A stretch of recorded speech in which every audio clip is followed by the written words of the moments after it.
Okay, thank you, Catherine. Right, wish I could be in Dublin, but there we go. Okay, at the risk of telling you a whole load of things that you already know, I shall commence.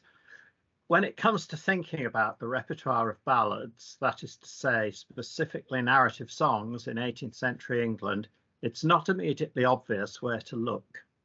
Paula McDowell has complained that ballad scholarship, at least from the time of a collection of old ballads of 1723 and Thomas Percy's Relics of Ancient English Poetry, 1765, has adopted an antiquarian turn and focused on a certain kind of ballad to the detriment of others that were in circulation during the long 18th century, in particular the political and seditious ballads. Francis James Child's monumental English and Scottish popular ballads, which remains the standard edition of English language balladry, served to cement this perspective. Child broadly privileged two classes of ballads.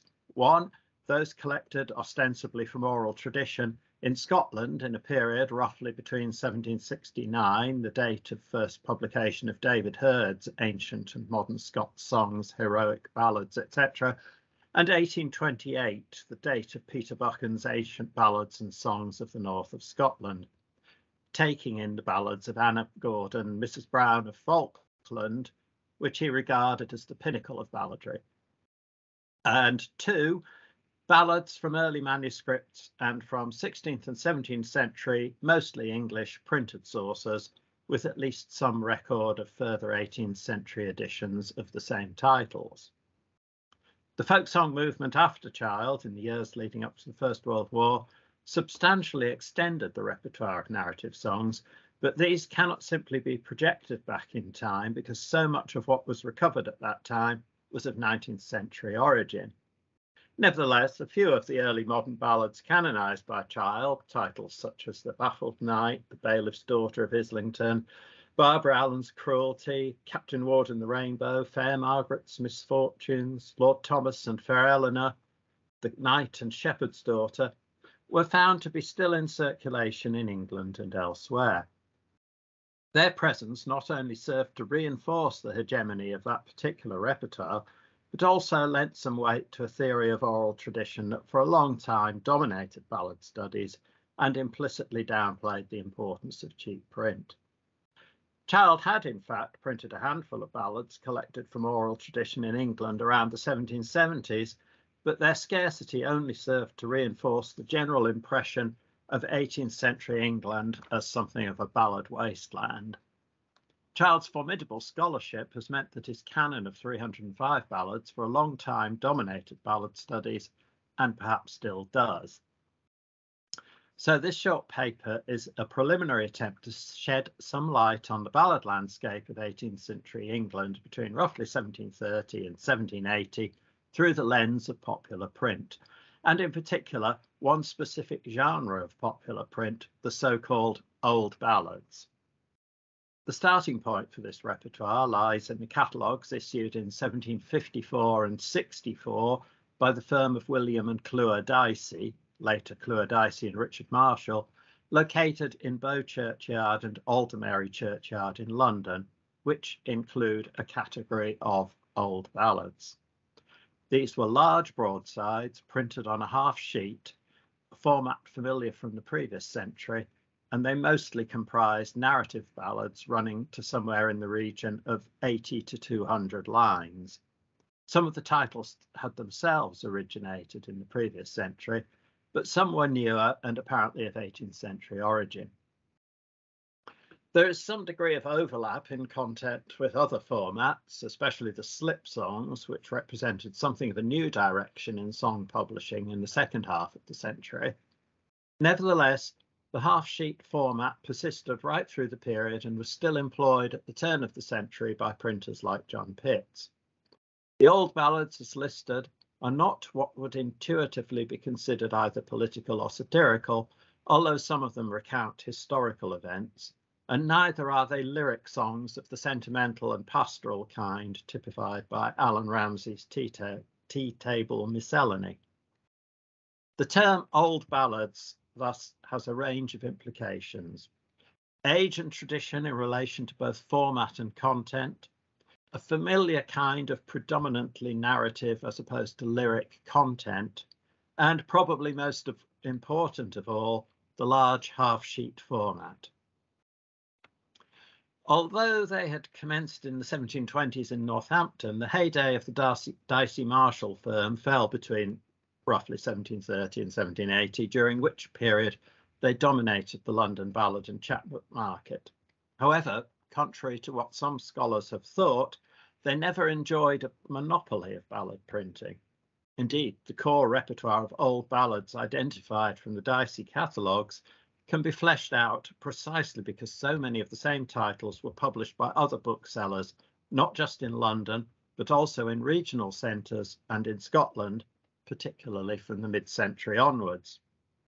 Unfortunately, those booksellers mostly did not produce extensive catalogues, so it is necessary to reconstruct their output from extant copies, and it is apparent that the rate of survival for cheap print was frequently quite low.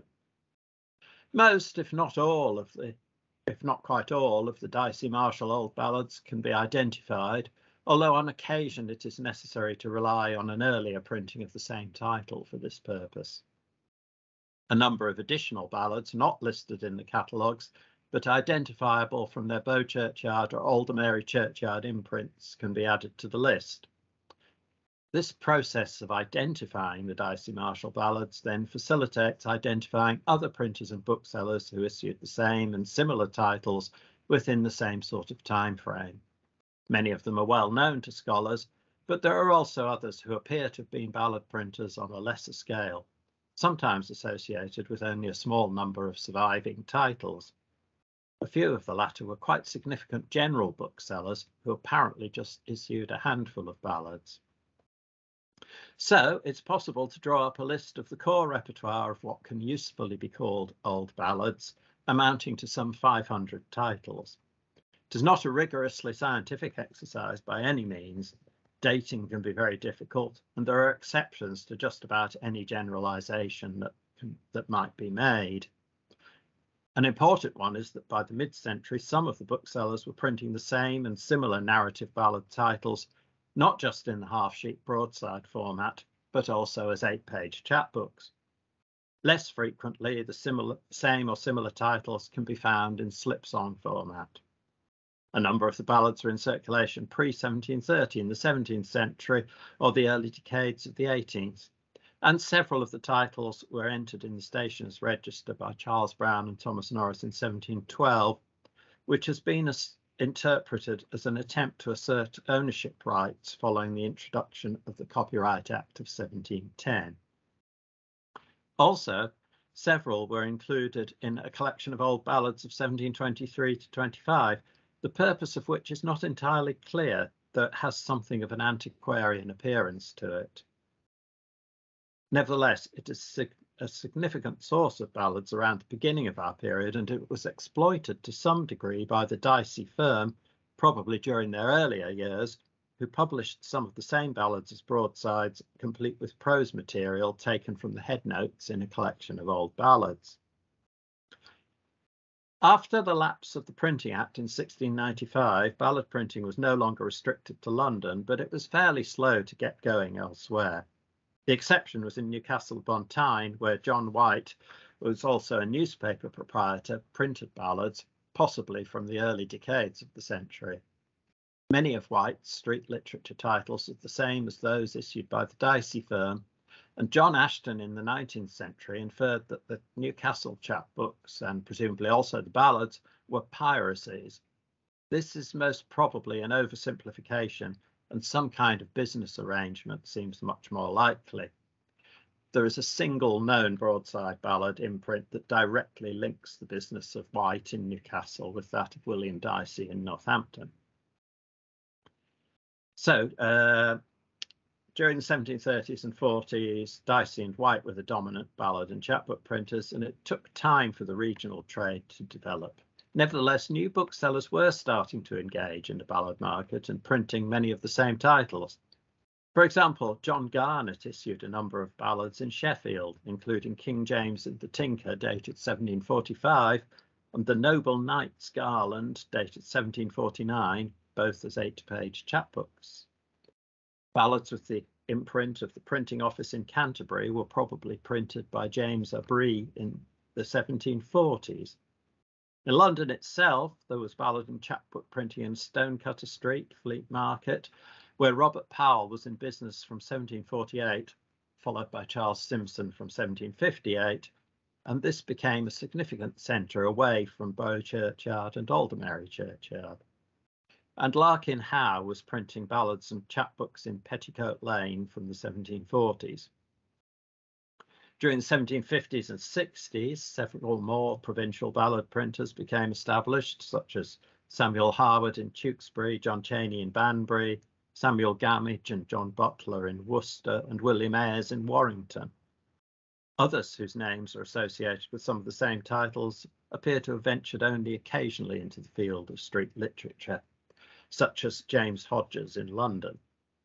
A degree of specialisation in the trade is apparent, with Dicey Marshall, the Stonecutter Street booksellers, and Larkin Howe making street literature, if not their sole business, certainly the bulk of it.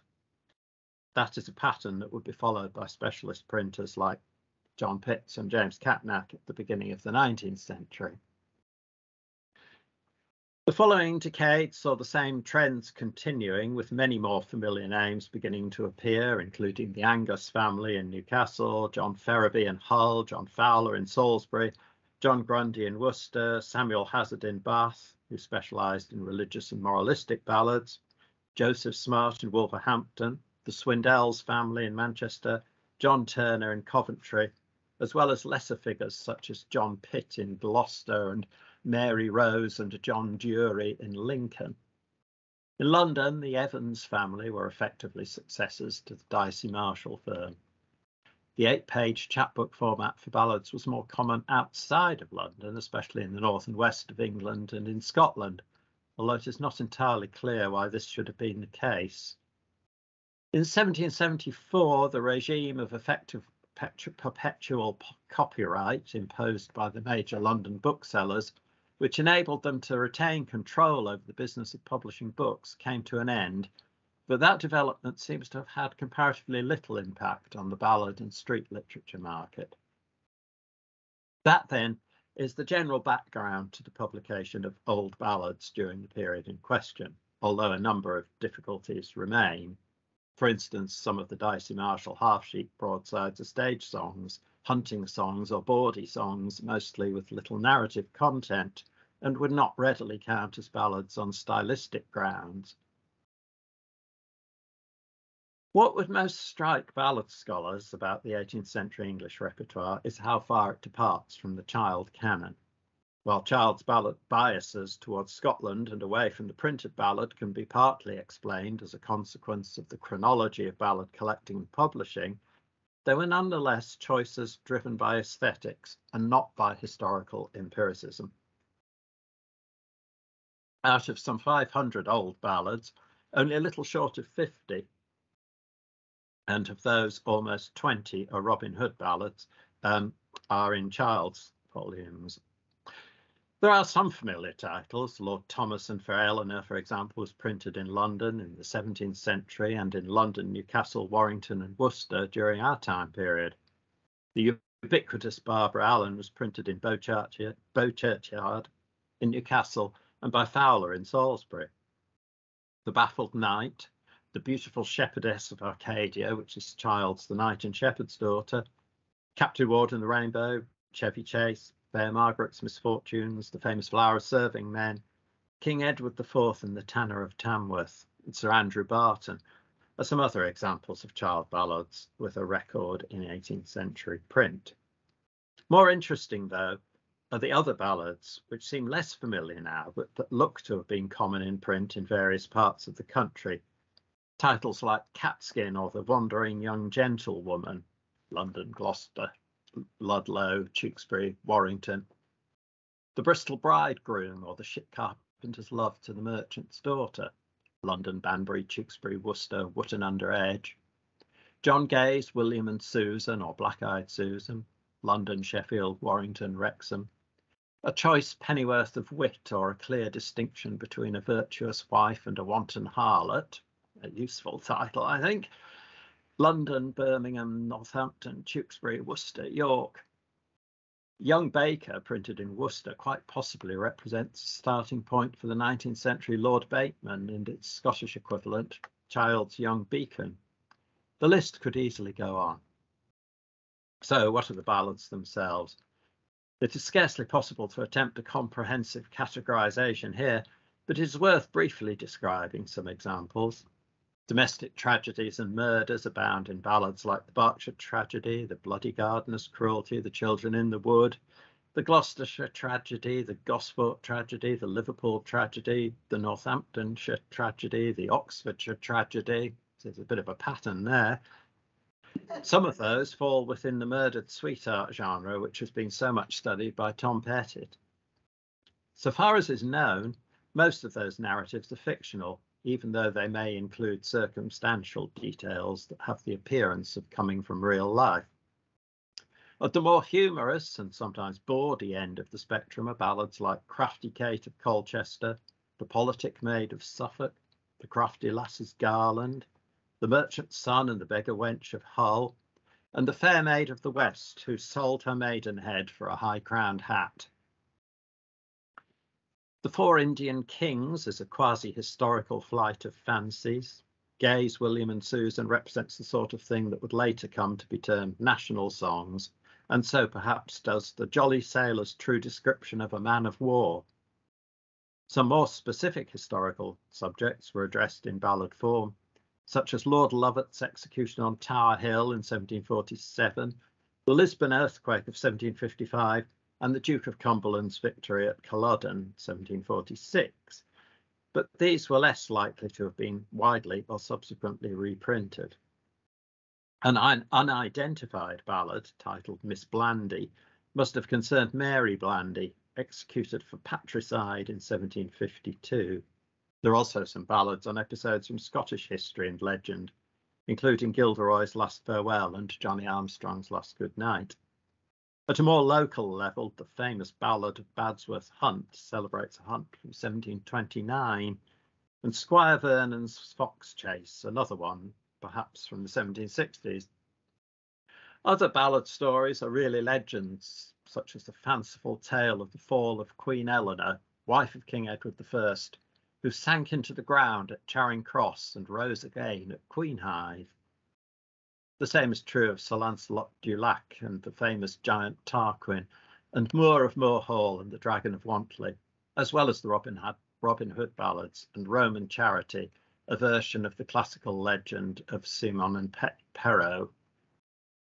Some of the religious sheets, with titles like I Will Go Seek My Saviour and Let the World Be, The Weeping Christian, supposedly written by Thomas Ferguson, a soldier in the 33rd Regiment of Foot, and St. Bernard's Vision, or a brief discourse between the soul and the body of a wicked man lately deceased, do not really class as narrative ballads. On the other hand, Satan's Decoy, or the youth's faith in Christ, relates an encounter between a youth on his way to school and the devil in a fashion that is dramatic as well as pious, and which recalls the child ballad of the false knight upon the road. Several of these ballads were collected at a later date in one form or another as folk songs. For example, Bateman's Tragedy, The Blind Beggar's Daughter of Bethnal Green, The Children in the Wood, The Golden Glove, The Forlorn Lover, which is a week before Easter, The Gosport Tragedy, which is The Cruel Ship Carpenter, The Great Messenger of Mortality, which is Death and the Lady, The Merry Haymakers, The Miller's Advice to His Three Sons, The Spanish Lady's Love, Three Jolly Butchers, The Nobleman's Generous Kindness, which is The Nobleman and Thresherman, Shepherd Adonis, which is Shepherd of the Downs, to name but a few. The assumption is that the booksellers generally knew what they were doing and that there was a market for the printed ballads, which can be extrapolated to infer a ballad buying and ballad reading, ballad reciting, ballad singing public. Accordingly, we can assume a degree of popularity, although the assumption is hedged around with caveats, not least because we have very little information about print runs and about how long any particular title might have remained available, and only rather limited information about the distribution networks of stationers and itinerant chapmen. So the fact that a ballad like A Choice Pennyworth of Wit was printed in half a dozen places across England across a period of half a century and more amounts to far stronger evidence for the song's currency than does a single collected version of a ballad printed in Child's English and Scottish popular ballads. Contrast 4 different Dicey Marshall editions of Fair Margaret's Misfortunes with the 2 collected versions of Fair Margaret and Sweet William sent to Thomas Percy and printed by Child. The comparison might seem unfair from the perspective of folk song collecting, but 18th century England is not only rather barren in terms of actual collecting, it is also overshadowed by romantic ideas about the, quotes, discovery of folk song in Scotland at the end of the century. Those same ideas fed into the general romanticism that pervaded the folk song movement in the period up to the First World War and beyond. Thank you.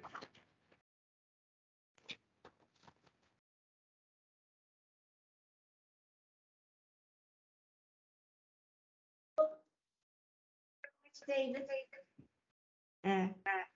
Good to hear you. Just wanted to say, I think you mentioned the Johnny Armstrong's Last Good Night, which people would possibly know here as a precursor to the Parting Glass. I think it's a version of Parting Glass. And as a little footnote to my paper, there's some argument that Catherine Haley was the first to bring that song to Ireland. So it's disputed, but it's very hard to tell because Broadsides aren't really dated, but it's possible. Anyway, thank you for your interesting paper. Just wondering, does anybody here have any questions? Steve? Yeah, I'm wondering about this, the difference between the half sheets. The old ballads are presumably on the half sheet, which is sort of a far sideways kind of size, maybe even a little bit bigger, and the slip songs, which are also listed in the Dicey. They're separated in the Dicey catalogue, old ballads and slip songs, aren't they? That's right. But virtually all the illustrations of ballad sellers from the 18th century that I can think of show the sellers with slip songs. There are very few which show that the larger sheets, certainly people at executions and so on. Now that might be just a convention of how you draw a ballad seller, or it might just in the back of my mind. I'm thinking, are there 2 markets? Are the old ballads in inverted commas on big sheets aimed at a more literate, more wealthy clientele, and the split ballads are aimed at the street? Now I've got no evidence of that except for pictures that I'm put in my head, but I think that's. And maybe it's people who don't, most people here know, but anybody listening in who doesn't know, slip ballads are the single ballads, little small single ballads. So slip ballad is sort of half a sheet, usually a bit longer than an A5. But if you look at, and we've seen some pictures already here, and almost always those are people holding those long thin slips. One song slip rather than one big song in a cyclist. I may be wrong, but it's just suddenly dawned on me. So David, do you have any? Yeah, I mean, there's 2 things there. One is that probably most of the illustrations tend to be from the second half of the century, which is when the slip songs began to appear in large numbers. But it's probably also the case that the slip songs could be sold at a cheaper price. I mean, there are examples of half sheets with 4 different slip songs printed on them, and clearly the intention was that they should be cut up into 4 strips. So if the half sheet ballad, say, sold at a penny, you could perhaps be selling the slips at a halfpenny or even less, which would appeal to people with less money to spend, I suppose. Also, slip songs, I mean, again, think of the illustrations that Steve's talking about, look just easier to carry around. The big ones presumably would have to be sort of rolled up and handled with a degree more care than the slip songs. So there probably is a difference, but I'd be reluctant to sort of start drawing distinctions between more literate and more affluent markets. I think it's probably more an expansion of the trade in the things at large. But I wonder if the half sheets would be more likely to be sold direct from the printers or from stationers' shops than from itinerant peddlers. And I suppose it also, what you're suggesting, perhaps sort of, or perhaps what I'm suggesting in terms of the ease of carrying the things around, might account for the development of some of the same things being printed in chapbook format, which is again is presumably somewhat easier to cart around the place than the half sheet broadsides. So yeah. So if you get a 74 verse Ballads onto a half sheet, but you can't onto a slip song. So again, I think there's difference in the kind of song that people are buying. There certainly is. Yes, I mean, the slip songs have there's far more sort of what we might call lyric songs, and just basically shorter songs in slip format than on half sheets. Oscar has a question online that actually he put it in before Steve's, but it may intersect with it in interesting ways. The Beautiful Shepherdess of Arcadia is a fascinating read, typewritten, he says. Is this the influence of the pleasure gardens and stage coming through in the marketing of an old ballad as a lyric pastoral song? Ditto Shepherd Adonis.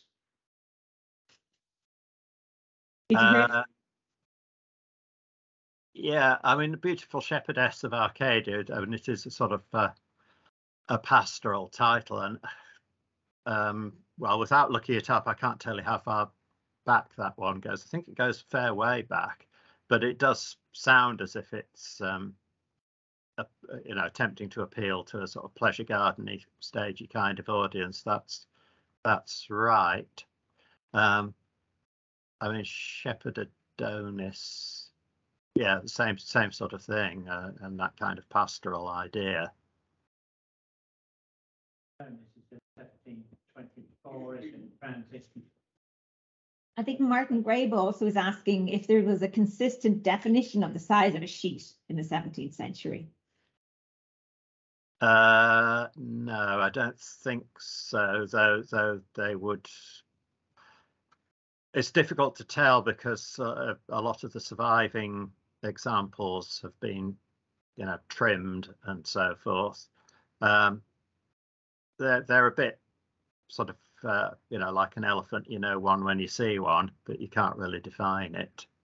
And I don't think that there would be a strict measure for the paper that these sort of printers were using, but that's a bit of a guess. I don't really know enough about paper.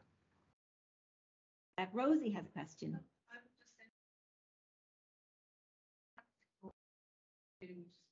How I view these things.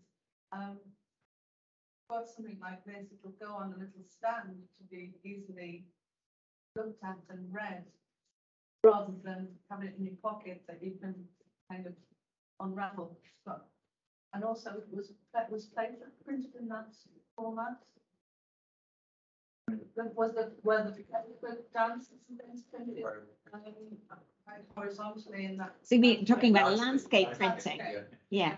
There's a different way of using the landscape thing with words on as one in your thing. That's suggesting somebody put it in a stand at home or something. It seems a little poshery then. They were aiming for a more upmarket thing, people who would have access to music and to music stands. To music stands. What do you think, Dave?